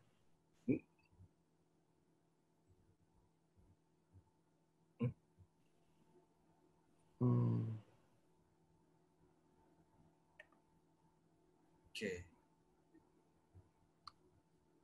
Can you hear me? Yeah, we can hear you. But some kind of a connection drop. Okay, all right. Okay. Yeah.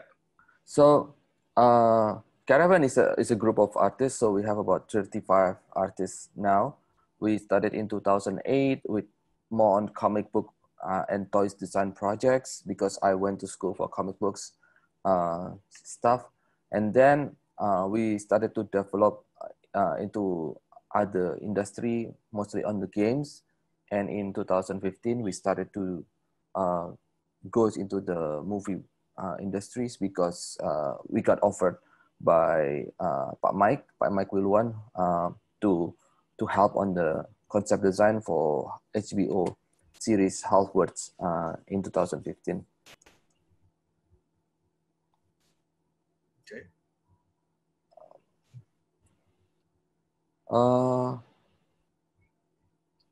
Let me see. Okay. Something happened? Stop. Yeah, it's freezing. I'm sorry. Let me try to escape. Yep.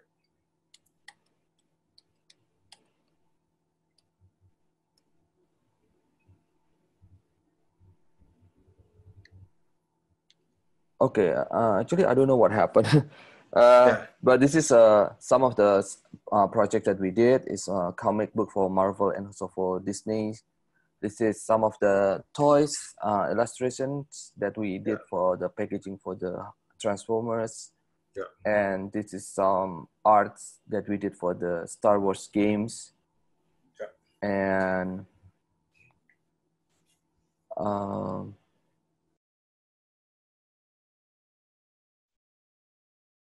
okay, this is for Mortal Kombat games.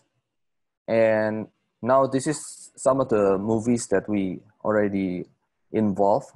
Some local movies and series and some global. Some are already out, some is still in the productions. So the latest one that it was out last month, I guess, is The Old Guard on Netflix. So in this project, we are the concept illustration team. So we work under the production designer to visualize the concept before they going to shoot the movie. So this is some of the artworks that we did. And so basically what we do here is we try to visualize what the production designer had in mind, and he's going to present it to the director. When it's approved, they're going to start build the set, costume and everything. And this is the project before that. It's a Chinese movie, but directed by Simon West, who directed the Tomb Raider, Expendables. So it was an Asian Chinese project shot in Malaysia. So this is some of the key, design that we did.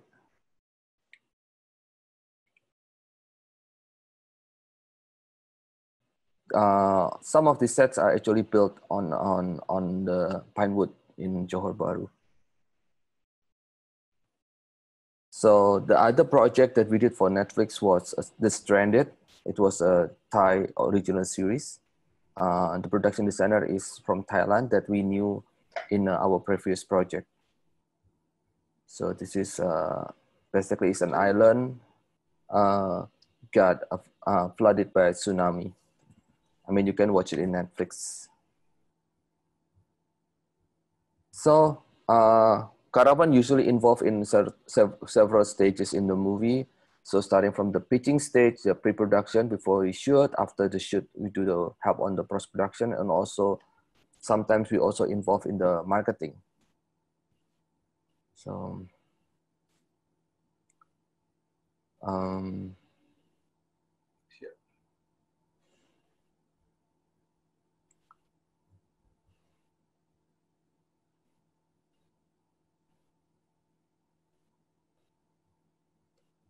I'm sorry. Kenapa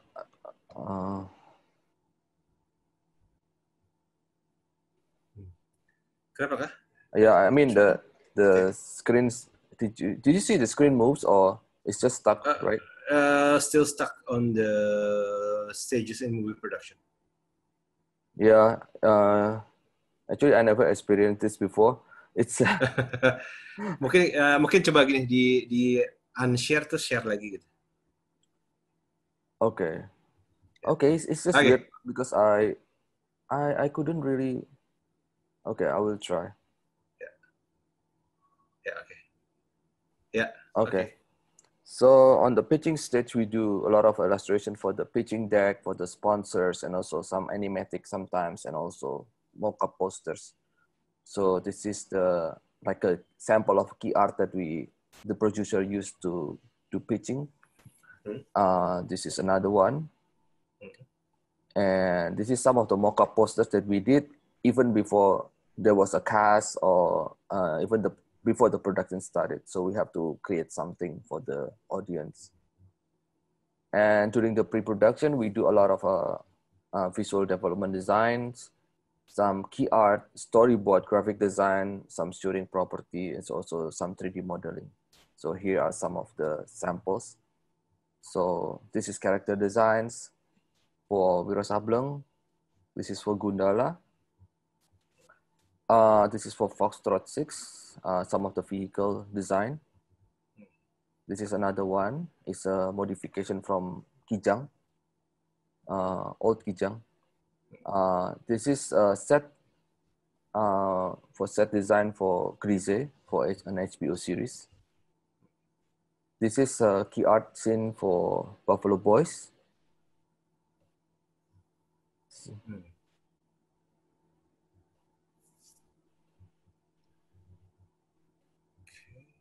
Yeah, it's after several slides, it runs smooth and then it's stuck.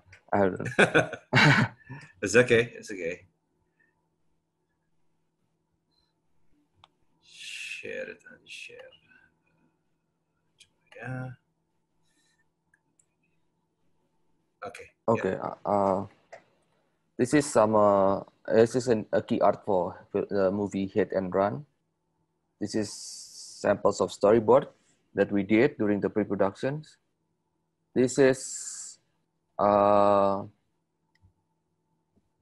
of the movies, they need some graphic designs that will be incorporated in the movie, like a book or a website or a typography and everything. So we also done that.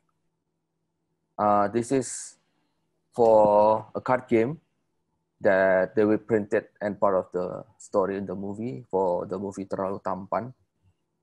And this is the 3D model that we designed for Gundala for the second costume. So we send this file to the costume maker in LA so they can actually reference and use this model to create the actual costumes. And in post-production, we do some VFX guide and also some opening or ending credit motion graphics so in the movie. This is some of the sample. So basically the original scene is empty. So we create the design for the lightning and also for the debris and everything, something like this. This is a guide for the VFX team. This is also another example. So basically it's empty. So we create the moon, house the moon and some smoke and clouds and stuff.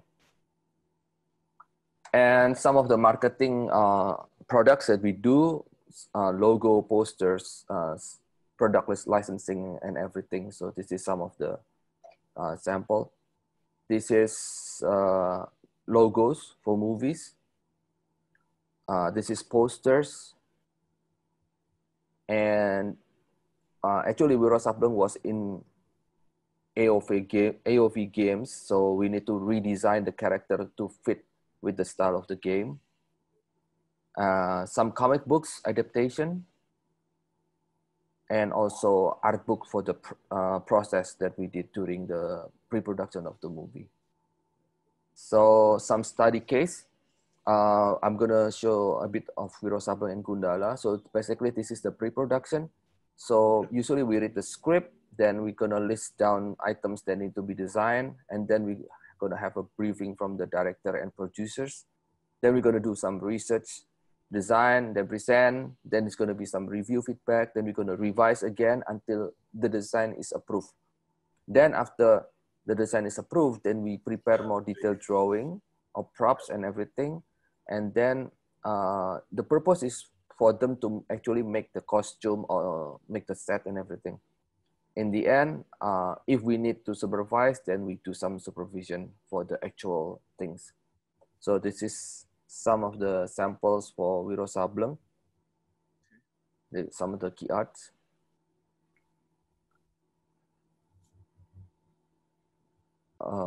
If you've seen the movie, you already know. And this is some of the VFX guide. After they finish the shooting, then we need to actually create a mock-up as a guide for the VFX artist. So here, basically, they built only part of the gate. Then we need to actually put some grass, put other buildings, and also skies and everything. So it's a guide for the VFX to finish the shot. Here's also the same. Some are real, but we adding some scenery in the background, the clouds and everything. And in this frame, we do extension. So we extend the scene back to there's a mountain, and also there's a sky in the back. And this is also the same, basically. And this is another example. So all the hill in the back, on the back is all set extensions. So for Gundala, this is process kind of similar. This is the pre-production art that they need to visualize when they shoot. And some of them quite rough, some of them quite finished. It depends on the time that we have. This is the set, some of the design set. And then after the production finished, then we need to, we were asked to give some guides for the lighting, because it's the most important part in the movie. So basically, this is actually empty. So we designed the lighting, something like this. This is also, we put the lighting, how much is the branches of the lightning and stuff. This one, this one, this one. This is one of the most iconic scene, because it's the first time Gundala came out with the costumes. So basically, during the pre-production, we do the drawing and design for productions of the movie to be built, to be made. And we also have to do have a budget concern in mind, so we cannot actually design something that's too expensive to be built. And during the post-production, we basically make a guide for the VFX artist to finish the scene. And the goal is actually to make it as believable as possible. So it has to be like, it has to be finished. And I think that the best VFX is when the audience actually doesn't realize that it's a VFX. I think that's all, Ryan. Ya, oke, cool.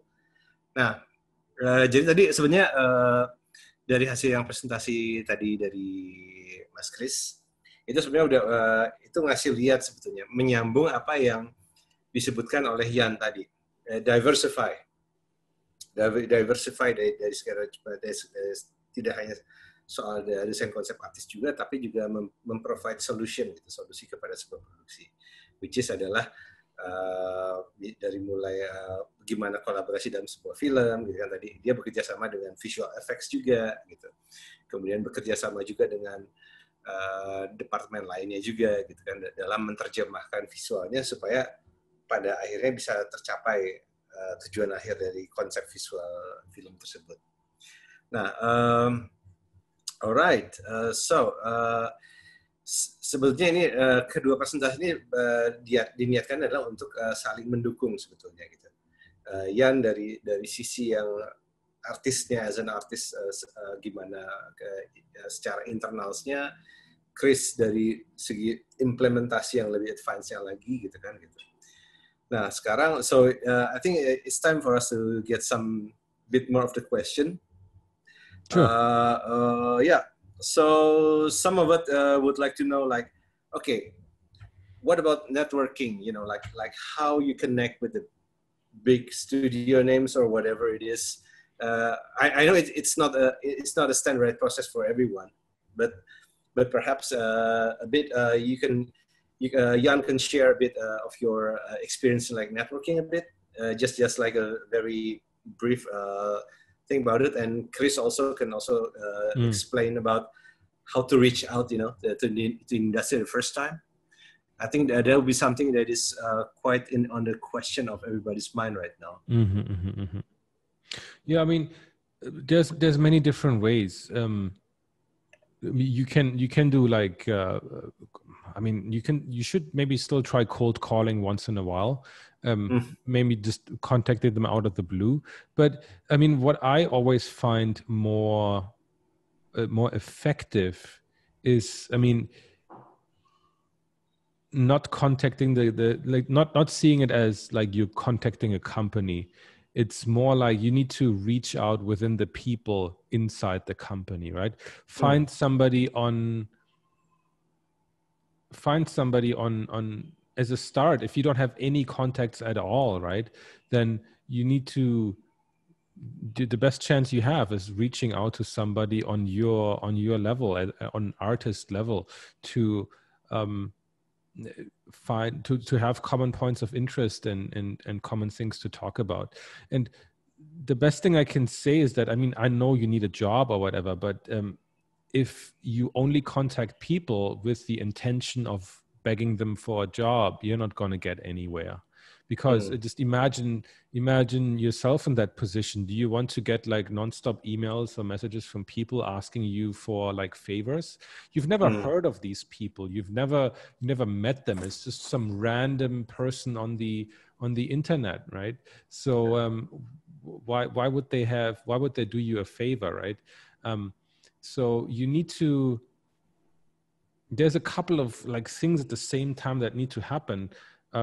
For you to make these points of contact more successful. I mean, then there's also the thing about events, but like events are right now not an option, and even when they're happening, they're mostly happening in Europe or America, and that's really, really far from here. So that's not just not everybody can just hop into a plane and fly over there and stay in an expensive hotel in Los Angeles, right? But let's say talk about things that you can do right now, right? Yes, you need to reach out to people on Facebook, on Instagram, and everything without having thoughts in the back of your head with like, okay, I'm going to use this guy to get into this company kind of thing. And at the same time, you be friendly and open and interact with people on social media. Like, even as simple as like commenting on people's stuff, or like there's like a couple of Discords that have come up, or like forums, these kind of things. Like be on there and be active and make yourself known to people, right? That if you contact somebody and you have interacted with them online for a couple of months already, then chances are that they have noticed you already, and maybe they have checked out your portfolio anyway because they're like going to be like, oh, who's this guy? He's always nice and gives me nice comments and is a funny guy, right? Then it makes it more likely that somebody's going to get back to you. The thing is, right, I mean, yes, there's always going to be artists who are going to ignore you, and but that's not everybody, right? There's always going to be famous artists who's just going to ignore you. They're just going to, you write to them and then they don't get back to you, and you're like, oh, like what's wrong? Like he doesn't want to talk to me, like whatever, right? Some people just don't like social media. Some people just don't do that. Some people are just not nice, right? It doesn't mean that because they're a great artist, they're a great person. That is absolutely not the case, right? So that's kind of like my experience. That's something you can actively do. You can network without leaving the house, right? But you have to kind of be smart about it, right? Anyway, what would Chris say to that? Maybe you can share your thoughts. I think in terms of looking for jobs through like online, I think that's the answer. Until now, I'm also still cold emailing companies as well. Yeah, you should do that as well. You should do that as well. Yeah. Yeah. Although most of the time I had no luck, or maybe I got the news maybe 2 years or 3 years after that. I didn't know. Yeah. But from my experience, the most of the time I got a job from people who gave me a job before, and then they were happy, and then they maybe moved to another project, moved to another companies, and they still remember me. And then they still contacted me. So what Jan said in the presentation, like being nice and do the job the best you can, I think that's the most important thing. Yeah. Yes. Yeah, and also in my experience, I started my international job actually in the United States and Japan. So like many years ago, like I think more than 10 or 12 years ago, that's my time where I was like lurking around the forum internationally, and then kind of like showing my skill. And then my first gig was like a music video in the United States. Then also I started working with some Japanese who's shooting in Indonesia. Actually shooting an IP, a superhero IP here, that I helped them since the very beginning. I think it's like 2010 or 2011. And from there I got, they liked how I did things, and they brought me to Tokyo, introduced me to a lot of people, and next thing you know, I'm starting to working with Warner Bros. Japan, Toho Studio Toei, and I met Ghibli Studio along the way also. Nice. Yeah, I met with Suzuki-san in Tokyo. Wow. Got having dinner with him. Wow. Yeah, but I think I think everybody's like really interested. Like, how do I get in? How do I get my first job? I mean, honestly, there's not one way, right? It's a mixture of having your portfolio at a level that is usable, and a lot of that will already, like, you will get jobs when your portfolio is up to par. That will just happen. But then at the same time, because you need to stand out from everybody else, you do need to do active marketing and active promotion of your stuff. You need to be vocal online, and you have to be proactive in cold calling, in being prepared that whenever somebody calls you or somebody recommends you, that your portfolio and you're ready to go. All these things have to happen at the same time. And it's impossible to say which of these skill sets that you're developing is going to land you the job. In the end, it's going to be a mixture of all of them. Yeah. Yes, I agree. Let's move on to the next question. Yeah.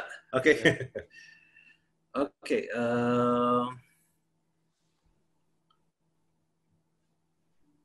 Ryan. Okay. Yeah. Mungkin dari Chris ada ini, ada suggestion yang mana?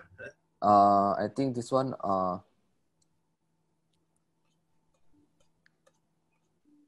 Okay, this is Jan. This is a question from an illustrator. Can you be called as concept artist if the thing that you produce just make pretty keyframe illustrations and not heavy on designing stuff? Oh yeah, of course, yeah. Oh, the question is not finished yet? Or is it totally a different job? No. I mean, honestly, as a concept artist, we do need to do a lot of keyframe illustrations as well. Honestly, I mean, if that's what you like to do, then just be really good at it. There are several artists who only do that, and they're just very good at it, and that's all they do. And I mean, honestly, it's just a title, right? And every time you see a movie, like the title is slightly different. It's like a concept artist, concept illustrator, keyframe illustrator, 3D background illustrator, and there's so many reasons why that is, and those reasons are because of the movie art directors guild, the movie union, and all those sort of things, because they're getting billed differently, and sometimes they have non-union artists, they can't be called that, and it's a whole lot of thing. Like, why the hell is it called visual development for animation movies and not concept art, right? It doesn't matter, right? I mean, it's just like, if you want to do that thing, and then just do it as good as you can. So yeah. All right. Yeah, I think, what do you think, Chris? Any other? Yeah, this is okay. It's a question from a student. Positive trait and a good character is important. However, what if you face again a rude or toxic client? Yeah. Well, you will do that all the time. But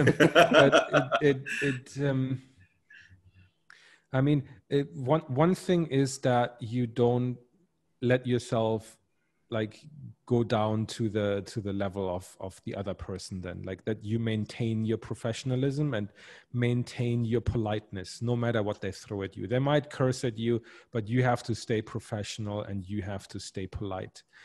Don't let that drag you down. How to deal with it? It really depends. There's multiple factors that you have to consider, like, is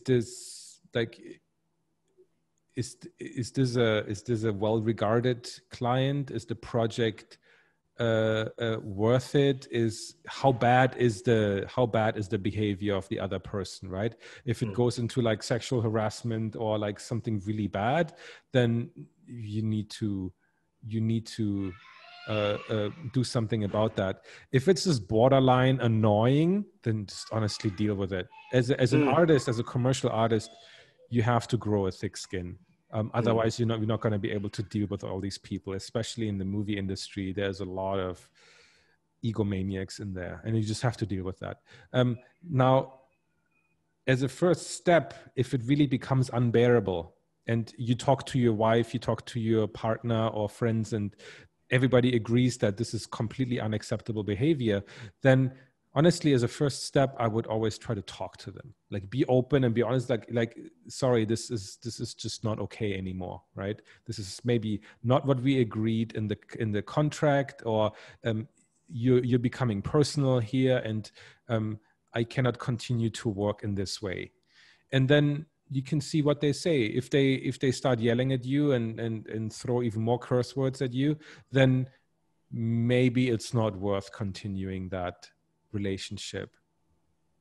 If he's like, oh, I'm really sorry that this happened, it was not my intention, I just went through a divorce or whatever, right? There could be factors that you are not even aware of, right? Or like, I don't know, my dog just died, I don't know, right? So whatever. So try to work on it first before you take any rash actions and any conclusions on your own, like, because again, there's information you are not aware about. If after everything failed, you tried and it's not working, then, I mean, I've been there and I've cut it off. I've just said, like, this is not what we agreed on. This is really not working, and then just cut it off. But I only did that once so far. So it's really the ultimate last resort. I would always try to figure things out, or just go outside, walk around the block, take a deep breather, and get back to work. I mean, honestly, that's what it is, right? The pain is very temporary. Yeah. Well, I might involve crying in the corner of the bathroom. Yeah. Whatever works for you. Whatever works for you. Yeah. All right. This juga, there's also some question directed to Chris, but I think Chris, maybe we can also continue this question in the Facebook page, right? Yeah. So it doesn't go too far. Yeah. I think we prioritize the one for Jan. Yeah, I think so. There's a question that how to compare your old and new works to see if you improve. How to compare it? Yeah, I mean, how How can you realize that you are improving, not really like going backwards or something? By comparing if you look at your work side by side, shouldn't it be substantially better? If it's not, maybe you haven't really tried that hard. Yeah. I mean, maybe I don't get the question quite, but how? I mean,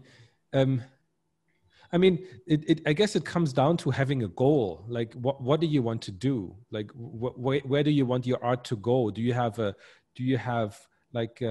an artist you look up to and somebody whose work whose level of art you're trying to hit? And maybe without having a clear goal in mind, you don't know really where you're going. So maybe it would help to even just as a crutch or whatever to you need to define like what you want to go towards. Like, oh, maybe I want my images to be more cinematic, or maybe I want my images to be more painterly like Craig Mullins or whatever, right? So maybe you do need to have these kind of goals so you know where you're going towards, right? If you're just kind of like, and then you don't really have any path, then how can you make any good judgment on if you're improving? Maybe that would help. I don't know. Okay. Continuing that one is there any favorite new tricks that you learned recently? Favorite new tricks? I mean, what I like to do is, I mean, once you've done this job for a while, you will notice that you tend to fall back on the same kind of way of drawing shapes, the same kind of colors. You tend to fall back on that again and again the more you do it, just because you have a natural tendency, because you like those shapes, and maybe you figured out that shape like 5 years ago, but because it's so nice, you keep on still using it in your concepts 5 years later. So my aim is to always break that habit, and so I'm trying to find new ways of breaking it. And once you're a bit more comfortable with your skills, then it's really fun to explore really different and chaotic kind of ways of generating shapes, and then kind of finding order in the chaos. And it's the whole thing about happy accidents and how to control them. But instead of doing something and then you notice that, oh, this paint stroke looks particularly interesting and I'll fix that, I try to take it to the extreme in really playing around with, like, I mean, I do a lot of 3D, so I try to play around with particle and simulations and that kind of stuff, like tools that were meant for, again, maybe VFX, maybe for something completely different, and kind of trying to see how these tools can be useful for coming up with new ideas and cool and stranger shapes and these kind of things. So just so that I don't fall back on doing the same thing over and over. So that's kind of what I play around with these days. And I would recommend taking a look at Jan's class, somewhere on the Gumroad and everything, because I think, yeah. I mean, I saw that he has a lot of lessons there that can teach many people new things. Blender and everything. A lot of this kind of thinking goes into these tutorials. Yeah, that's exactly. Just finding different ways of doing things. Do we have anything else? Any more questions? Yeah, I think. What do you think, Chris? That's one question. Maybe he's curious. Where did you go to school, like, to learn this? You mentioned about school. So I mean, like I said before, I studied Japanese. That was in Germany. For the design class, I went to FZD here in Singapore, the Fengzhou School of Design. Yeah. Oh, Fengzhou. Yeah. That was I think that was like one of the very first classes he gave here. And now it's evolved quite a bit. I think he's still around. But yeah, it's tough. It's tough and expensive, but yeah, you can get something out of it. I think it's the thing to realize though is that it's not about the school, but about the effort you're willing to put in. So don't get too hung up on like, oh, I can't go to this expensive school, so therefore I can't learn it. Please don't think that. But yeah. Based on your experience going there, do you think better if we have a foundation or like art foundation first before we go there, or we just go there without knowing anything about drawing? What do you recommend? I mean, honestly, it's I honestly don't know the selection criteria that are happening now. Now they have a lot more students. Maybe it's a lot more difficult to get in. I honestly can't comment on that. Back then when I got in, like, I think they were just happy to have anyone because they were just starting out. So I had like an awful pencil drawn portfolio of nonsense and they just took me. I think what they still do though, they have an entry interview and they check more towards your general attitude towards work and your mindset. To make sure that you are willing to do this, because it is very hard, because you have to have, like I said, you have to have a lot of drive in order to get through this, right? Because they also want you to succeed, right? They don't want bad students. Yes.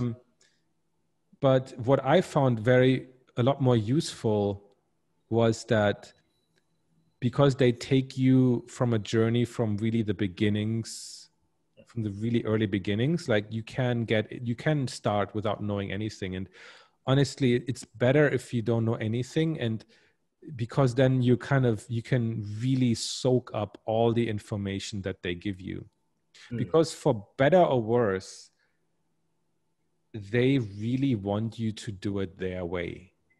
Like there were students with me that had a lot of knowledge. They were very good at drawing already, but they had such a difficulty of accepting the teacher's way of working, the teacher's way of thinking, that there was so much friction. I think they all dropped out. Like by halfway through, they just like stopped working. They just like slept in class. They didn't do anything and no homework anymore. So that is something I think very particular about that school. So I know that was my experience. So me not knowing anything was actually very beneficial, because I could like, okay, teach me everything. So yeah. All right. Okay. So what do you think, Chris? Good? Yeah, I think it answers the questions. Yeah. Cool. I mean, we can still do some more over Facebook or whatever, and then so jadi teman-teman nanti semua pada daftar masuk ke ke Facebook page kita, which is adalah Indonesian Digital Artist Society. Nah, nanti mungkin Mbak Dewi bisa posting linknya di chat.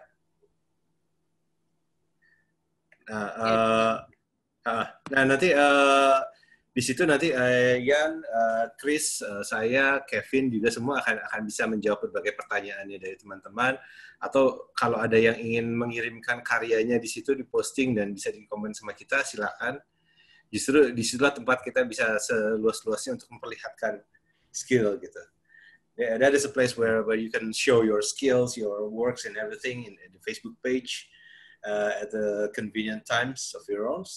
So yeah, please subscribe that. Dan jangan lupa juga cek Instagram, Twitter, Facebooknya Jan juga. And his workshop in Gumroads and everything. Search it, Google it, buy it. Thank you. Yeah. I'm not saying that. Yeah. I'm not saying that. Check out the get on the. I think a lot of people will find the podcast useful. I think because a lot of the questions that people had, we're answering at length there. So I think they should get it because it's going to be much cheaper than what Jan spent on the school. But it's different, right? Yeah. It's different. Yeah. It's a different thing, but yeah, thank you for saying that. if you, I mean, if for the more experienced people, it's definitely something interesting because a lot of people use this kind of. I mean, it's all stuff I use actually on my project. So when I show it, then chances are I've used it on whatever project I work on with Marvel or whatever. Anyways, so just taking kind of the guesswork out of it, what we use on a daily basis. So it's that stuff. Yeah. Cool. Anyway. All right. So terima kasih semuanya. Thank you for all coming. Thank you for today. And hopefully this is a first step with our small community into growing to something. Great. Okay. So thank you, Jan, for your time. Thank you so much for the invitation. Thank you. Very enlightening. I hope so. It's very rare, you know. There's a concept artist give a talk for Indonesian. It's actually very rare. It's Ryan's. Thank Ryan. He's the facilitator here, right? Yeah. He just doesn't want to be the only bald guy here with headphones. So right. So. Yeah. We should have a clan. Yeah, I need to really. Yours is way more shiny. I think I should install a light up here. Oh yeah. Okay. Thanks so much, and have a good weekend. Yeah. So thank you all. So join the community and see you on the next Super Class and competition. Don't forget, kita ada kompetisi itu. Nanti akan diumumkan oleh teman-teman dari Indonesian. Oke, silakan Mas Dedi. Gimana? Hey, thank you Thanks. Mas Ben dan Chris yang sudah menjadi moderator Super Class pada hari ini. Sekaligus juga tadi dengan Mas Chris ya yang sudah berbagi materi mengenai production konsep illustration gitu di Super Class. And also thank you for Jan Urschel to be here in Super Class and sharing your experience. I hope we can meet again in the other opportunity. Of course, thank you. Okay. Dari Super Class ini bersama dengan Jan Urschel, semoga kita semua di sini terinspirasi menjadi sosok hebat dan sosok yang terus berkarya sehingga menjadi hebat seperti Jan Urschel. Thank you. Teman-teman Super Class, thank you banget sudah bergabung di Super Class. Hari ini bagi teman-teman yang memerlukan e-sertifikat Super Class, itu tadi sudah di-share linknya, jangan lupa untuk diisi. Nanti panitia akan memproses untuk pembuatan e-sertifikat. Dan jangan lupa juga untuk join kompetisi Idea Challenge Series Technology Based Art. Kompetisi ini dibuka hingga 5 Oktober 2020 dan informasi lengkap itu bisa lihat di website ideanation.id. Ada hadiah puluhan juta rupiah dan kesempatan magang atau bekerja bersama dengan profesional. Dan kami juga mengajak untuk teman-teman semua di Super Class untuk join di grup Facebook Indonesian Digital Artist Society. Facebook group ini sebagai media sharing ide, knowledge, dan pengalaman seputar digital art bersama dengan profesional. Terima kasih atas semua waktunya, teman-teman semua yang sudah hadir pada hari ini. Saya beserta tim Ideanation, Jan Urschel, Chris Lee, Ren Laksamana, pamit undur diri, dan have a wonderful weekend ya semuanya teman-teman. Terima kasih yang sudah hadir di kelas. Bye. Thank you so much. Thank you. Bye-bye. Thank you. Bye-bye. Bye, Jan. Bye, Ryan. Bye, Chris. Okay, bye, Ryan. Bye, Chris. Bye, Jan. Everybody. Everybody.